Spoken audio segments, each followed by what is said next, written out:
Alright, so hey guys, welcome back to this channel. So today in this video I'll be talking about the new Nokia 7.3 smartphone.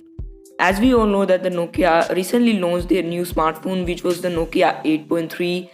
It was a really good smartphone with good specifications, and now they are going to launch a new smartphone in the Nokia 7 series, and this is going to be Nokia 7.3. I recently made a video on the Nokia 6.3. If you want to watch that video, then the link is given in the description box as well as in the cards.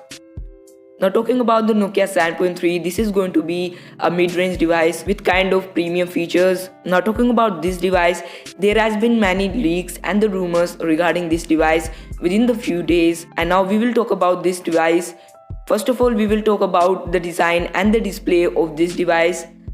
This smartphone will have a glass back with side fingerprint scanner. Now talking about the display, this smartphone will have a 6.4 inches Full HD Plus resolution, or there can be a Quad HD Plus resolution AMOLED display panel. This is going to have 19.5:9 aspect ratio. It means that this will have a punch hole design. Talking about the protection, this smartphone will have a Corning Gorilla Glass 6 protection on the front as well as on the back. And this will also come with the HDR10 Plus support. Now the refresh rate of this display is going to be 90 Hz, and that's a really nice thing. This will have 4000 mAh of battery with the Type-C port and ultra fast charging support. And talking about the processor, this will come with the Qualcomm Snapdragon 730G processor. This is a really good octa-core processor, and the GPU which will be used in this device is going to be Adreno 618.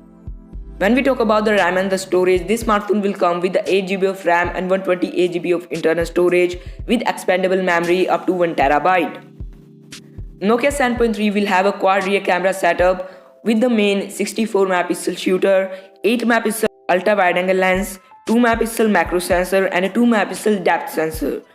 When we talk about the front camera, this smartphone will have a punch hole display, and in the punch hole we will see a 32 megapixel selfie camera, and that is a really nice thing.